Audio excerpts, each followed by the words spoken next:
refuse to die. This is a momentous hour in world history. This is the invasion of Hitler's Europe. And where victory lives on. Many girls are being kissed by plenty of boys they don't know, and they do not care. You can love it, hate it, embrace it, or turn away. Leonard was shot to death late last night outside his apartment building. But it is a past we all share. Come on out here, give me a salute. Big Navy salute. This is where yesterday has a home, where we wonder what it was like back then. Go forward, knights, in safety. And not too long ago. His spirit must live on. It's where history has its place, and where the past comes alive. The History Channel.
It's often been said that he who rules the waves rules the world.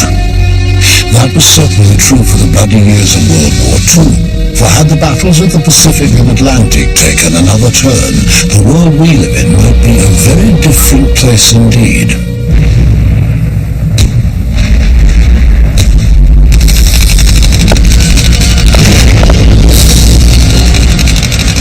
Europe, 1939. The year when the eyes of the world turned towards once defeated Germany in horrified surprise.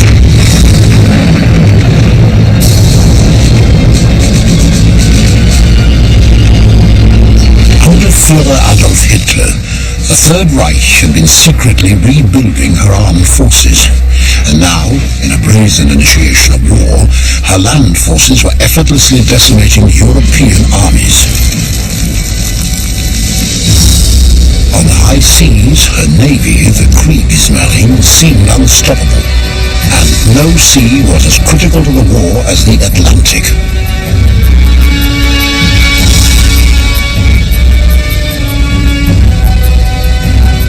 The Battle of the Atlantic was the most important battle of World War II. If you couldn't get supplies over to keep Britain going, we wouldn't have been able to defeat Nazi Germany. We wouldn't have been able to win the war. So everything, in a certain sense, depended on victory in the Battle of the Atlantic. 2 years into hostilities with the Germans, the British position in the Battle of the Atlantic seemed hopeless. The Germans were destroying up to 800,000 tons of shipping per month, sinking ships faster than the British and Americans could build them. Britain's lifeline was in grave danger of being choked off.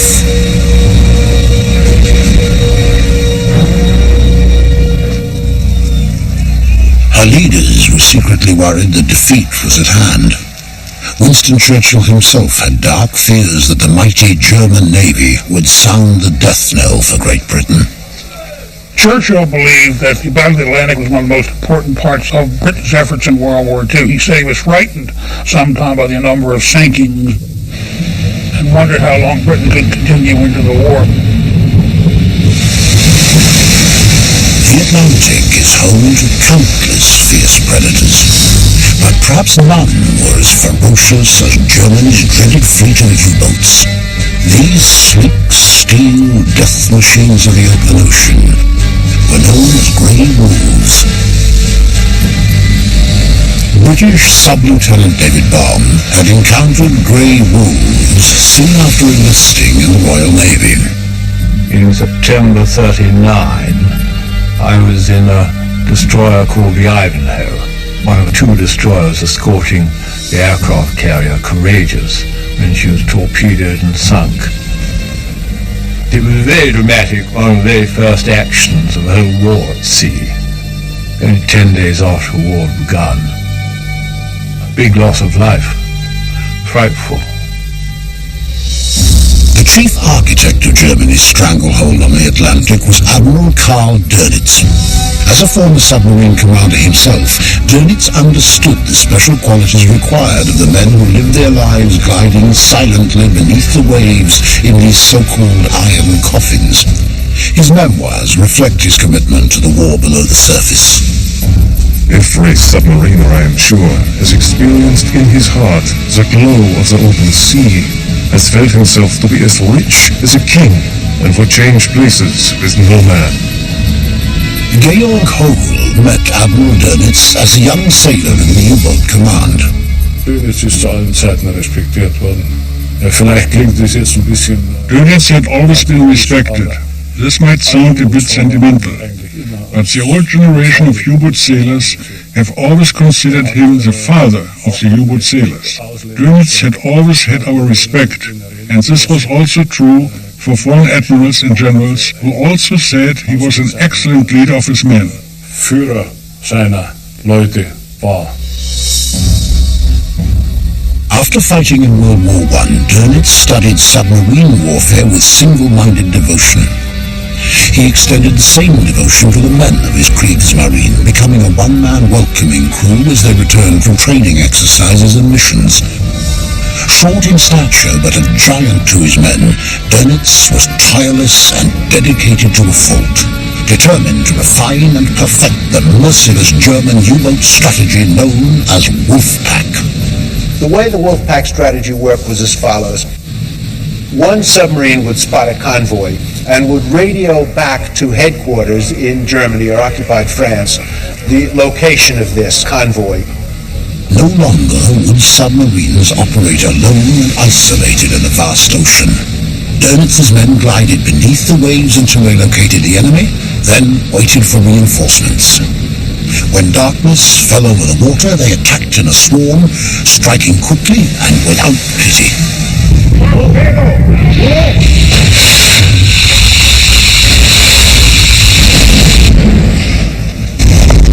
To Dönitz, Wolfpack tactics seemed as much instinct as they did carefully orchestrated strategy. One of our most natural instincts is the desire, if fight we must, to be as strong as possible, not to be left to fight alone, but to seek the help of others. From time immemorial, therefore, men have always banded themselves together to fight in unison. The Wolfpacks ran free at the beginning of the war. The pickings in the Atlantic were so easy that the German skippers even gave the era a jaunty nickname. The Germans called the heyday of the U-boats in 1940 the happy time. They had a field day during this period.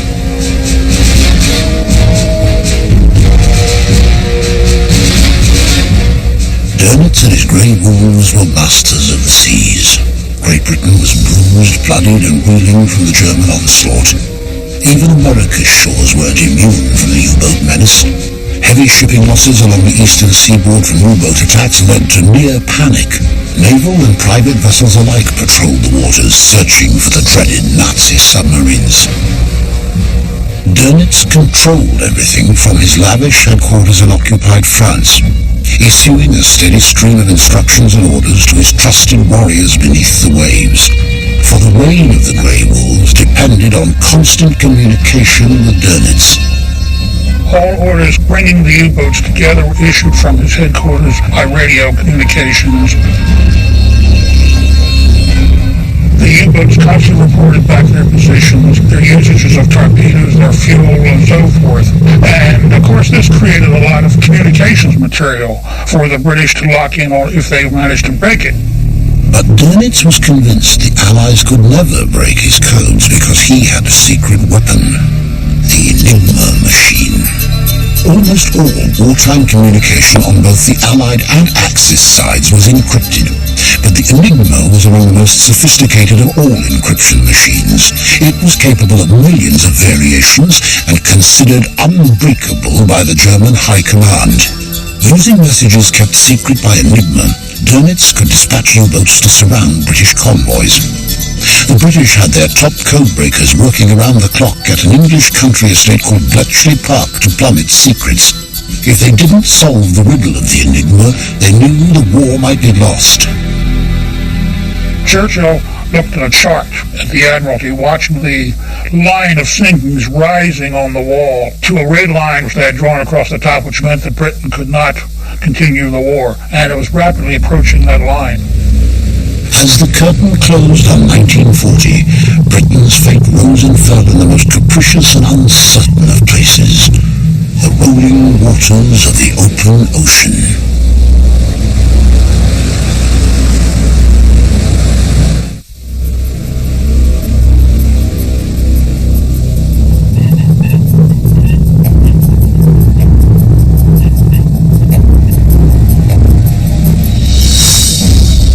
Germany's U-boat fleet roamed the high seas unhindered during the early days of World War II.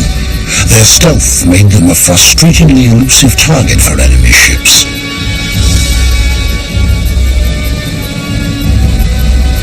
The U-boats were deadly instruments of power and brought both misery and glory to those who served aboard them.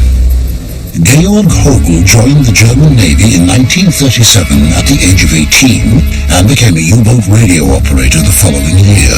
He was one of the select young men in Dönitz U-boat service. Die Begeisterung für die U-Boot-Waffe, wie gesagt, das war natürlich... The enthusiasm for the U-boats, so to speak, came from a young man's desire to be in a service to which we attributed danger and a certain prestige. We wanted to become men, and therefore we wanted to join a service which was considered to be one of the toughest.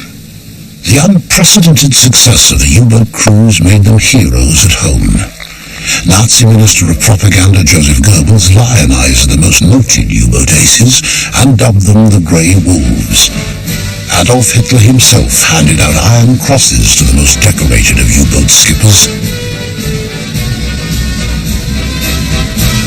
Nun ja, man ist nach Hause gekommen und wurde vielleicht mit einer Musikkapelle... When we returned home, there was an orchestra at the pier. There were officers, other crews, and maybe even a few young ladies. Nein, wir waren vielleicht als U-Bootsfahrer. As sailors on a U-boat, we were maybe aware that we were using one of the most dangerous weapons and that our fight in the Atlantic was necessary to cut the English trade. With their white-peaked caps and astonishing tales of seafaring victories and derring-do, these elite young officers and their men were given the privileges of royalty. The best of everything was theirs for the taking. They were issued the highest medals, they got the best pay, they got the best food. There were films made about them, they were treated as heroes.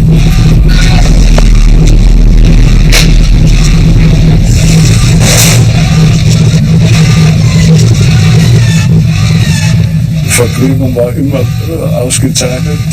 We had excellent food, and you might laugh about this. But we always had porcelain on board. The only time we had to eat from a tin plate was when we returned home, and there was no more unbroken porcelain available. Da hat man dann aus dem Blechnapf gefressen, aber...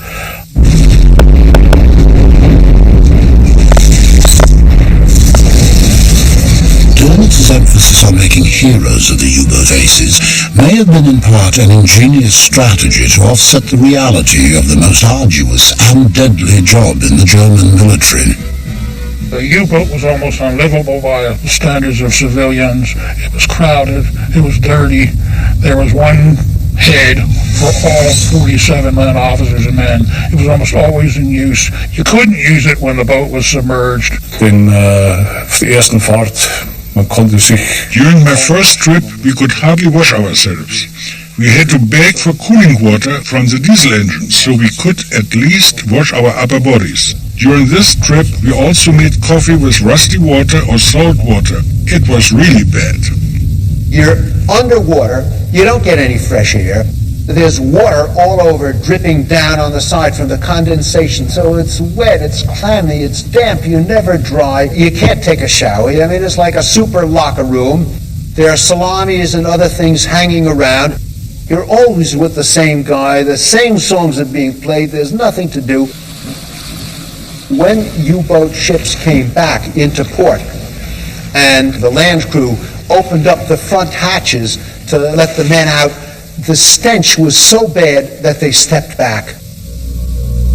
It took a seaman with a singular dedication and audacity to withstand such grueling conditions, and to descend time and again in the iron coffins, from which 2 out of every 3 sailors never returned. Ich habe mich da stehend in Sarg empfunden, obwohl ich mir natürlich... I was always aware of the fact that this boat could be my coffin. I often told some of my comrades in critical situations that it doesn't make any sense to run from one end of the boat to the other. If a torpedo explodes, you will drown anyway. Death comes so fast, I used to say, that you probably won't feel much. Each voyage was different, and each event showed us that we actually did not know anything, and that there were 100 more ways to lose one's life. One of the courageous stars of Dönitz's U-boat fleet was 28-year-old Fritz Julius Lemp. Lemp had joined the Navy at the age of 18, and in 10 years' time had become the youngest captain in the history of German submarine warfare. Lemp was cautious but aggressive and unflappable in battle. He was known sometimes to give orders just so his men could hear the calm, confident sound of his voice. Georg Hogel served under Lemp on his first mission on the Type 7 sub U-30. war ein äußerst kameradschaftlicher Kommandant. He was a very friendly captain. He backed up his men as much as he could, even if they made a blunder. As a radio operator, I was constantly next to him. We were separated only by a little hallway and developed a personal relationship. With his permission, during the times when there was nothing going on, which happened frequently, we could play records for the crew. These were little things, but they made life a little more comfortable and contributed to the camaraderie. Nothing could have worked without that. Musste eben da sein, ohne das ging's nicht. Lemp had assured his place in history in the opening days of the war between Germany and Britain while skippering the U-30. Waiting for fighting to begin on September the 3rd, 1939, Dönitz had issued strict orders to his U-boat fleet.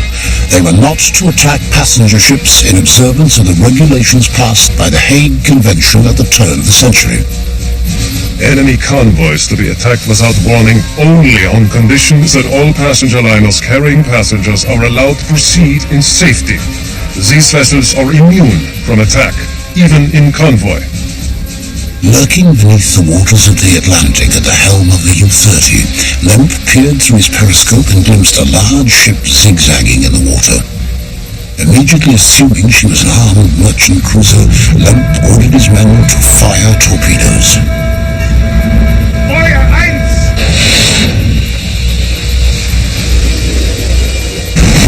The torpedoes struck the hapless ship's port flank dead on. And he sank the ship. And he came to surface to inspect his handiwork, and he saw that she was not an armed merchant cruiser. Lemp, overzealous and eager to make his mark in the highly competitive Kriegsmarine, had made a terrible blunder. And on the first day of the war, Germany begins her mass murder at sea. The survivors of the Athenia land, living witnesses of the horror of Nazi warfare. The ship he sank was the British luxury liner Athenia, en route from Glasgow to New York with more than 1,300 people aboard. 100 innocents died that day. 28 of the victims were Americans. Lemp's brazen attack pushed an already nervous world that much closer to international warfare. Hitler and his inner circle of Nazi leaders immediately churned out reams of propaganda trying to explain away Lemp's impulsive attack. They claimed the British had sunk their own liner in an underhanded attempt to force the Americans into the war. Now, when Lemp returned to Germany, he reported sinking Athena, and all hell broke loose because of the propaganda that the Germans had issued before. It was finally decreed that the page of the logbook recording the sinking of Athena was removed from U-30's log, and another page inserted, which put the submarine several hundred miles away from the site of the sinking, and the crew were sworn to secrecy. But Lemp survived this early mistake, and was later awarded an Iron Cross by Dönitz, who seemed to have a soft spot for him. By 1941, he was a decorated lieutenant at the helm of the U-110, a new, swift and powerful Type 9 attack boat, one of the jewels of the Nazi arsenal. To staff his gleaming new vessel, Lemp requested his best men from the U-30 crew, Georg Hogel among them. There was nothing more inconvenient for a U-boat crew member than to be separated from his crew. This is why Captain Lemp wanted to keep people on board who had already served under him and had experience. On May the 9th, 1941, Lemp and the crew of the U-110 were stalking the icy waters off the coast of Greenland when they sighted a mammoth British convoy. Here was another opportunity for Lemp to enhance his reputation and deal another blow to the British Empire. It was just another day at war, just another convoy. Lemp couldn't have known that on that sunny day in 1941, he was about to become a pivotal player in one of the Atlantic's most titanic struggles. Meanwhile, aboard British convoy OB-318, this routine journey to America to gather raw materials for the war effort seemed to be proceeding smoothly. Even officers like Sub-Lieutenant David Barnes, stationed on the escort destroyer HMS Bulldog, had no sense of the danger that lay ahead.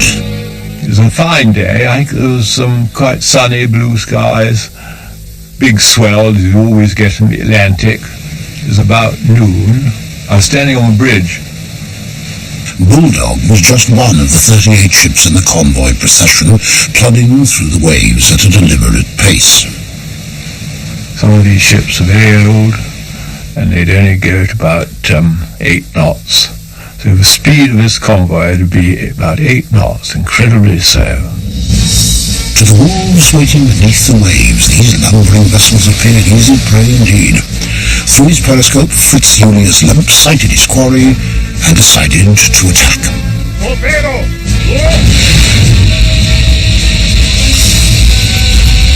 Fire! Fire!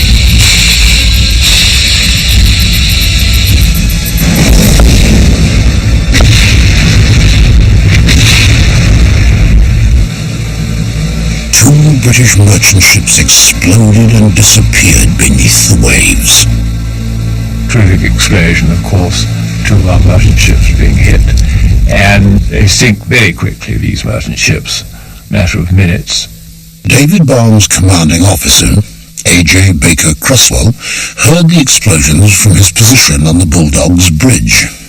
Baker Creswell suddenly saw a giant column of water rise up from the side of a ship and realized that he was suddenly under attack. Baker Creswell, Baum, and the crewmen on the British escorts burned with rage. To face open combat at sea was one thing, but to be attacked by stealth by this invisible foe was an act of audacity that cried out for revenge. We dashed over to a direction we thought the submarine must be, and attacked the depth charges.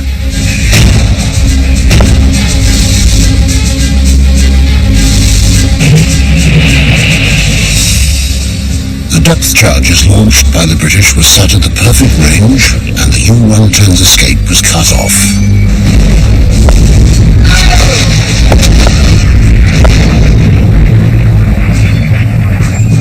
Mortally wounded, she staggered deeper into the black depths of the freezing Atlantic.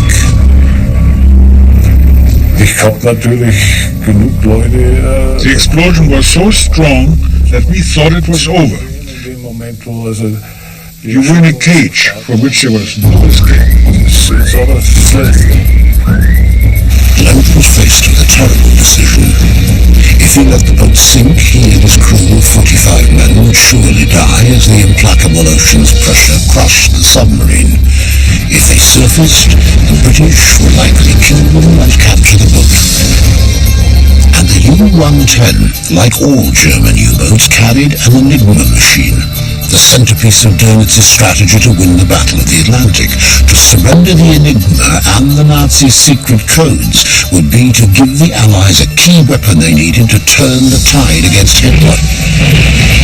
The depth charges continued to explode around the U-110, adding to confusion and panic. The stricken boat sank further. Lemp, torn between the sense of duty and honor drilled into him by Dönitz and the instinct for survival, agonized while his men waited silently for his orders. He had only a few more seconds to make a decision that would perhaps alter the course of World War II. May the 9th, 1941 had dawned uncharacteristically bright and clear in the chilly North Atlantic, but the day had turned dark for German U-boat Captain Fritz Julius Lemp and his men aboard the U-110.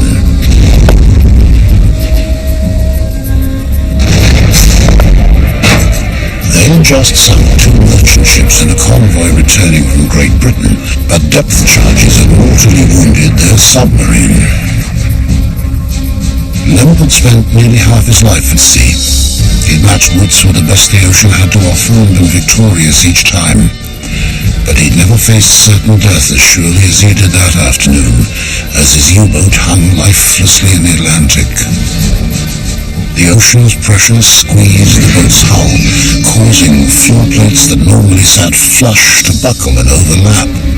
Lemp realized that if he didn't surface, he and all of his men would perish beneath the waves.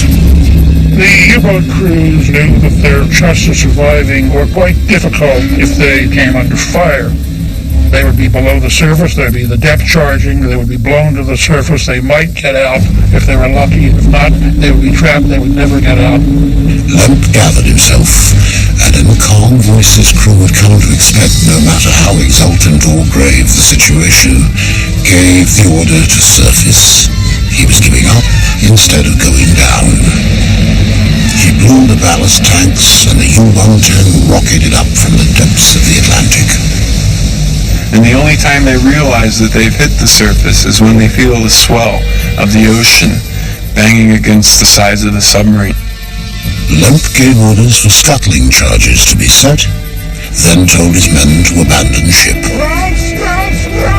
The British sailors aboard the Bulldog watched in disbelief as the U-110 broke the surface near their destroyer. Baker Creswell saw this, and he was furious. I mean, the submarine is regarded very often as an underhanded form of warfare. It's underground, it's sneaky, all of that kind of stuff. And he was going to go for this boat and ram it. The U-110 bobbed helplessly on the ocean's surface. Baker Creswell, David Baum, and the rest of the Bulldog crew were face to face with their formerly invisible nemesis. Baker Creswell prepared to drive the prow of his ship through the monstrous Nazi war machine. Lemp went to check out the situation. The first thing he said was, "Ships, ships, ships!" My station chief asked him about the classified material, and he told us to leave everything on the boat. The only thing he said was, get out, we are being rammed." But as the British commander watched the crew of the U-110 leaping into the water, he realized he had a rare chance to seize a German sub. He thought to himself, maybe I can get the code books. Instead of ramming the U-110, he said, full astern. The ship came shuddering to a halt, and he sent over a boarding party. Sub-Lieutenant David Baum was charged with leading the boarding party. Time was of the essence, since the British assumed the evacuating Germans had activated scuttling charges to sink their own vessel. A tiny rowboat dropped over the side of the Bulldog, and Baum and 8 men cautiously made their way towards the Grey Wolf. They knew it was possible the submarine could blow up beneath them at any second. Baum and his crew were facing a peril they'd never encountered before. We took our rowboat alongside the hull, jumped on board. I had my revolver in my hand. As As David Baum climbed aboard the U-110, the members of her crew struggled to stay afloat in the swells of the Atlantic. They had completely abandoned the surfaced submarine. Some of the crew had been killed in crossfire from the British destroyers, others drowned in the sea. 32 others were snatched from the water and hustled below decks on the British ships. I was among the last 8 people who left the boat. I jumped from the bridge onto the deck. Since the stern was already underwater, I ran to the tower, to the front of the boat. When I reached the cannon, a large wave swept over the boat. I first held on and then let go. But what of the U-110's fearless commander, Fritz Julius Lemp? Some witnesses claim that when he saw that the scuttling charges hadn't fired, he swam back towards his submarine, determined to sink it himself before it fell into enemy hands. The truth is still unknown, whether he drowned in the attempt or was shot down by British gunfire. Captain Lemp Captain Lemp was on the tower and had everybody to get out of the boat. I was swimming in another direction. I couldn't see what happened to him. The only thing I know is that we never saw him again. And as the gentle swells of the Atlantic washed over her, a different officer now strode the deck of the U-110. I then walked along the deck of the U-boat, which is a pretty slippery thing, water breaking over it. But then I came to the ladder going up to the conning tower, and I had to holster my revolver, use both hands to go up a vertical ladder. Baum made his way down the U-110's conning tower as his men waited anxiously on the deck. He still didn't know what dangers awaited him below. I opened up the hatch, going down below, and this was the worst moment. The worst moment of the whole day. In fact, I might say the worst moment of my life. Opening up that hatch, seeing nobody down below, but then thinking there must be somebody down below. Baum descended into the captured U-110. He couldn't have been more vulnerable to a waiting enemy intent upon revenge or ambush. I had to holster my revolver and go down this vertical ladder about 15 feet, wondering if there was somebody down below who would have certainly shot me if I'd arrived. But there was no armed enemy sailor awaiting Baum in the cabin of the U-110. The boat was desolate. But I arrived out at the bottom, in the control room of this U-boat, with the secondary lighting was on, dim lighting, and there was that deathly silence. Just the plopping of the waves against our hull, but nobody there. I quickly went from one end of the U-boat to the other, and still nobody there. So I then called down my boarding party to come and join me. Still in a race against the expected explosion of German scuttling charges, Baum and his men canvassed their captured trophy from bow to stern. We obviously wanted to find all the code books and charts and everything like that. There were only 8 of us, but we made a chain. We sent up every book, except for obviously reading books. I had a telegraphist in my boarding party. His job was immediately to go to the wireless office and take the settings and all the sets. And he came along to me and said, "We'd like to come and see something in the wireless office." We didn't know what it was. It just looked like a typewriter. Baum and his crewmen tried the keys on this typewriter, and something strange happened. If you punched in, say for example, the letter A, it may come out as a Z. However, next time you punch the letter A, it may come out as an N or something else. Baum and his crew had discovered the Germans' secret weapon, a key to the success of their underwater war strategy. It was the Enigma machine itself, the encryption device that kept the secrets of the U-boats from the Allies. In their race to save themselves, the German crew had left behind not only the device itself, but the code books, rotor settings, and a grid map marking the sectors for all of Germany's U-boats in the Atlantic. They had surrendered a virtual handbook of their secret communications system to the British. It was a remarkable capture. Baum ordered the Enigma machine removed and sent topside, unaware that he had just made one of the most important intelligence seizures of the war. And I said, yes, it looks interesting. We both thought it was. So I said, unscrew it and send it up. And he had a very bright chap. He had a screwdriver with him, so we just unscrewed it from a wooden table, 4 screws, and up it went. Fortunately, it wasn't dropped overboard. 6 hours had passed since Baum had boarded the U-110. The convoy had long since moved on, and now the Bulldog was called away by a submarine alert. Satisfied that no scuttling charges had been set, Baum and his men were left alone aboard the enemy submarine, bobbing precariously in the middle of the endless Atlantic. And that was a very nasty moment. I was there with my boarding party of 8 of us, standing up on deck, nothing in sight at all. Grey skies, mist, wind getting up, and nothing in sight. One only prayed that the Bulldog would find us again in the middle of the Atlantic. The Bulldog returned a few hours later and placed the once mighty U-110 under tow. The course was set for a British naval base in Iceland, but the Atlantic, unpredictable to the end, rose to reclaim the boat that had once prowled her cold, dark depths. The gale got up, and then at 11 o'clock, on the 10th, the day after, she suddenly went down. Her bows came right up. She went down, but it slipped the toe, and she sank.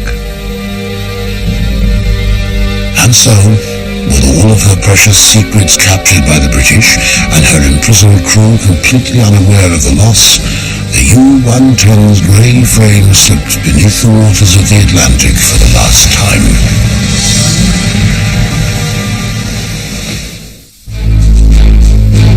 Soon after seizing the German submarine U-110 in the North Atlantic in the spring of 1941, British naval officer David Baum realized that the capture was important. But he didn't know how important until more than a week after the dramatic battle at sea. We eventually fetched up in Scapa Flow, the big naval base in Scotland. The Admiralty sent up an intelligence officer, their top intelligence officer, and he told me as soon as he saw it, he said, "This is amazing, we've never had anything like this. We've been looking for this for the whole war." Enigma had been solved, the code machine and settings found. Combined with documents seized from 2 German weather ships off Greenland, the British now had detailed information on wolfpack formations, weather reports and convoy sightings. And with code books that gave rotor settings until the end of June, the cryptographers at Bletchley Park finally had the tools to crack the seemingly unbreakable Enigma. And they were able, for a number of months, to read the German Navy Enigma messages just the same way as the German code clerks were able to do. The fortunes of war had shifted, this time in favor of the British. And knowing that for perhaps the first time in the Battle of the Atlantic the advantage was suddenly theirs, the British took drastic steps to ensure that their dramatic capture would remain secret. They reported the U-110 lost at sea with all hands aboard. The German sailors were secretly shuttled to prisoner-of-war camps in North America. We boarded a ship in Liverpool which traveled to Canada and landed on January 1st, 1942 in Halifax. We spent 3 days on the train, after which we reached the prison camp 23. This camp was somewhere south of the Hudson Bay. With Hogle and the rest of the U-110's crew at the prisoner-of-war camp in Canada, somehow the seizing of the Enigma machine was kept under wraps. And what's really interesting is that they were able to keep it such a secret for so long. All the sailors involved in the incident kept quiet about it, and this is really an amazing feat. Wonderful people, sailors, they've all told the absolute dead secret. And nobody ever breathed a word, and nobody ever knew that we'd boarded U-110. Armed with the information from the Enigma capture, the British diverted many of their convoys out of harm's way and began to wrest control of the Atlantic back from the Germans. The British were immediately able to change the course of their ships and ultimately the course of the war. Dönitz and the rest of the Nazi high command couldn't understand why convoys weren't showing up where they were supposed to be, and why their vaunted U-boats were suddenly being sunk by British destroyers marauding the high seas in hunter-killer groups. It cannot depend on chance. It is possible that from some source or other, their information might be gained, A, as a result of treachery, B, by decrypting our radio messages, which is out of the question. The Germans were convinced that the Navy version of Enigma was unbreakable and the DLIs could never break into it. So therefore, when problems began to develop with the U-boat fleets and the British began to sink U-boats, they never suspected that the British had broken into the Enigma codes. They thought it was espionage. If these guys had said, no, the Enigma is breakable, they would have had to have said to themselves, all my work is useless. They would have had to have gone to Dönitz and say, hey, we screwed up. And they would have had to have gone to Hitler and say, hey, we are responsible for the loss of the Battle of the Atlantic. This is not something that they were eager to do. So I think there were a number of psychological reasons why they never actually searched hard enough to find out that their system may well have been broken. The Nazis were desperate to regain their tactical edge and unwilling to admit the possibility that the mighty Enigma had been compromised. They launched exhaustive investigations into possible explanations for their losses. After all of the plausible explanations were explored and rejected, their theories became more and more far-fetched. They were even suspicious that German U-boat officers enjoying the scandalous nightlife of Paris might be compromising the secrecy of their operation. So Dönitz's staff opened a counter-espionage investigation of one Parisian nightclub, Scheherazade. Here, beautiful French waitresses who spoke German were thought to be doubling as military spies. It was arrogance that prevented the Germans from accepting the possibility that the Enigma had been breached, and discouragement caused Dönitz to look closely at his own staff. When they could not find any spies after a complete search of U-boat headquarters and all the ancillary operations, guys turned to his second command and says, it's got to be either you or me. But no leak was ever found. And by late 1943, the spectre of Dönitz's grey wool was no longer cast a forbidding shadow on the waters of the Atlantic. Hitler's decision to launch a second front against Russia drained resources and left the naval forces vulnerable and overextended.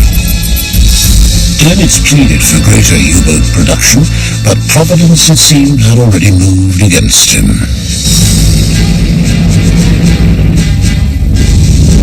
When American forces, after long delays, finally lent air support to convoys steaming across the Atlantic, the wolf packs were forced into defensive maneuvering.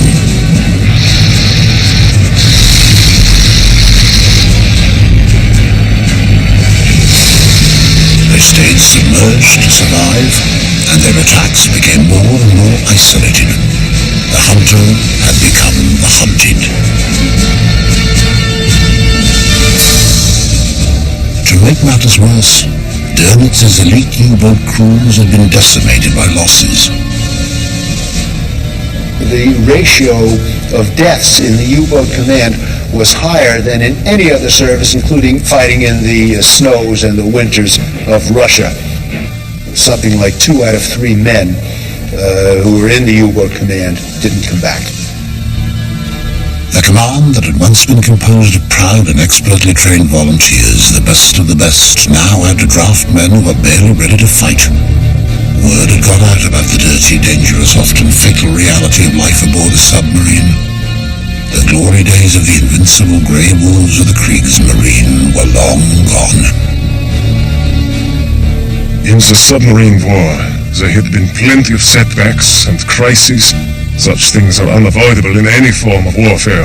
But we had always overcome them because the fighting efficiency of the U-boat arm had remained steady. Now, however, the situation had changed. We had lost the Battle of the Atlantic. By this time, Dönitz's superior officer, Grand Admiral Erich Raeder, had been sacked by Hitler. Dönitz's long loyalty to the Führer was rewarded with a promotion to Raeder's old job. Dönitz was one of Hitler's most ardent supporters in the German military. A lot of the officers were not political. Dönitz was very political. He was very close to Hitler. He admired him.